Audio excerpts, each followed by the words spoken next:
Hi everyone! Today we're creating this pumpkin house.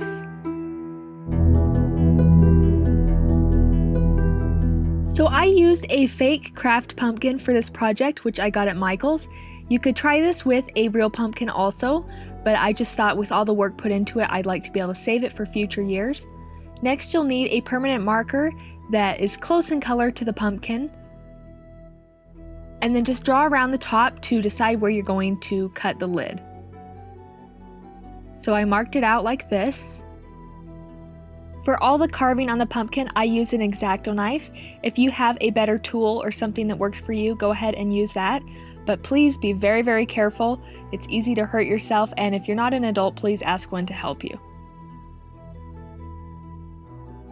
So I'm just going to stick the knife in here and then just use kind of a rocking motion to cut it. And it's always safer to cut away from yourself than towards.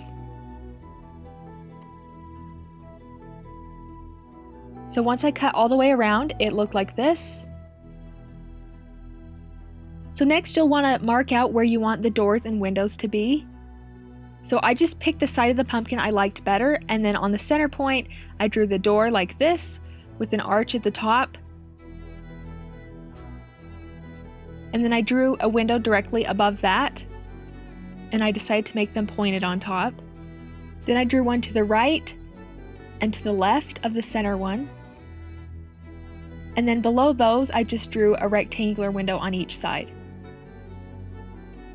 And then just kind of even those out and make sure everything looks good. And then I'm just taking the X-Acto knife and carefully cutting those out. Again, just using a rocking motion.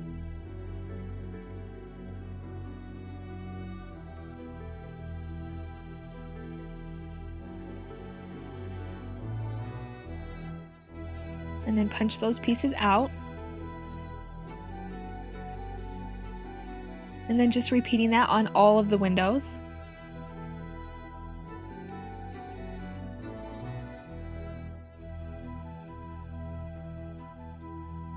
And then finally on the door, just repeating the same process.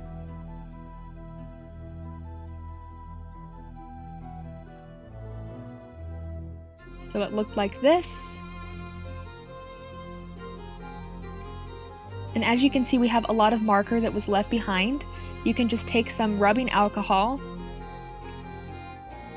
and a Kleenex, and that will remove most of the marker, but there will be a little bit left behind, which is why you should use a marker that's close in color to the pumpkin. Next, I'm just taking a pine cone that I got from outside and bending those pieces backwards. Then I'm just taking some wire cutters, and you can use whatever cutters you'd like, and just cut them towards the base of the pine cone. And just use as many as you can from the pine cone, and you'll probably need to use a couple different pine cones to get enough. These will become the shingles for our roof.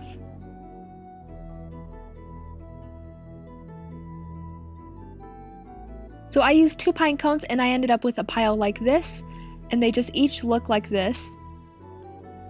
So put the lid back on the pumpkin, and we'll be gluing these along the bottom edge. I think it works best if you start in the center. And I'm sorry this is out of frame. It will come back in just a minute. But you're just going to glue these right next to each other all along the bottom edge. And sometimes it's easier to put the glue on the pumpkin, and sometimes it's easier to put it on the piece, just depending what the pieces are like. And I just did this along half the top of the pumpkin, so just the half of the pumpkin that shows from the front, but you can go all the way around if you like, but this does get a little bit time consuming. So it just looked like this once I completed the first row.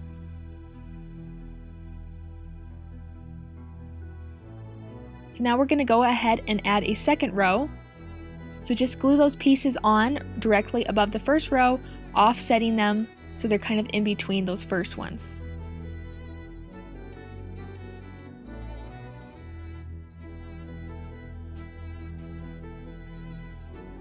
So the second row looked like this once it was completed. And you'll just continue this process of adding rows until the whole front half is covered, and it works best if you keep them as flat against the pumpkin as possible. Next, I'm taking some black Spanish moss that I got from Joann's. And we'll just be using this to create little window box-like things below the windows. So I'm just going to take a little clump of it, put some hot glue along the bottom, and then just press it in place. And I repeated this on all of the windows. So it looked like this. Then next we're going to add some window panes to the windows. So I have just regular toothpicks and I put glue on each end and then just put it behind the window. And it can be a little tricky to get these to stick. You'll just need to add a little more glue. Sometimes if you add glue on the inside, that helps as well.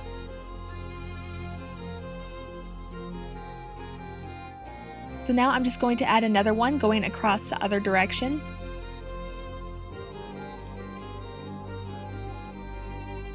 Adding some glue on the inside. So I repeated this on all the windows so they look like this.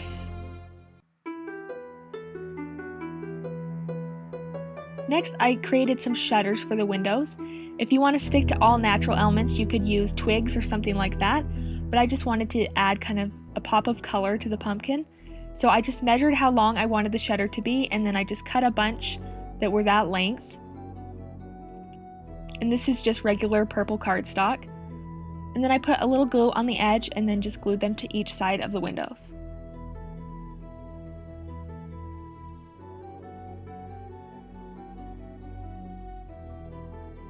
So it looked like this once I was done. And now we're going to create the door, so you can just use the piece you cut out for the door. And I'm going to take it and paint it blue. You'll need to do a couple coats. This is acrylic paint. And then let that dry, so it ended up looking like this. Next, I'm just taking a circular object and tracing it around the door because we're going to create a wreath, so I just want a guide that is circular shaped. Next, I'm taking that black Spanish moss again and just gluing little clumps around the circle to create the wreath.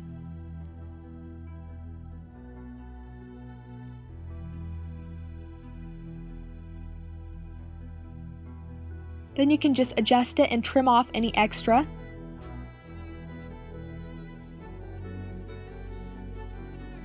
And it ended up looking like this. And then to create a doorknob, you can just glue on a little pebble. Next, we're going to attach the door.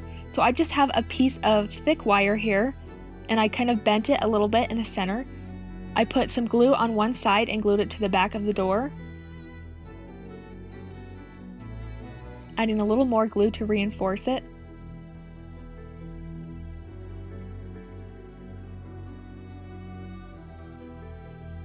Letting that set.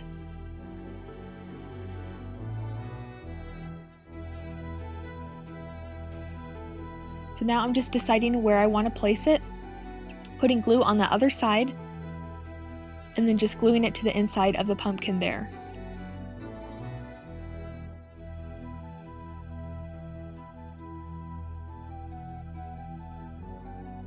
You can add a little more glue for reinforcement. And it looked like this once it was done. Finally, I remembered I had these little candy corns, and I decided to use that as a doorknob instead, so I just glued that on. And that is the finished house. I hope you enjoyed this pumpkin house tutorial. Thank you so much for watching. If you'd like to see more Halloween videos from my channel, I will put a couple on screen, and feel free to subscribe to see future videos. Thank you so much, and I hope you have a great day.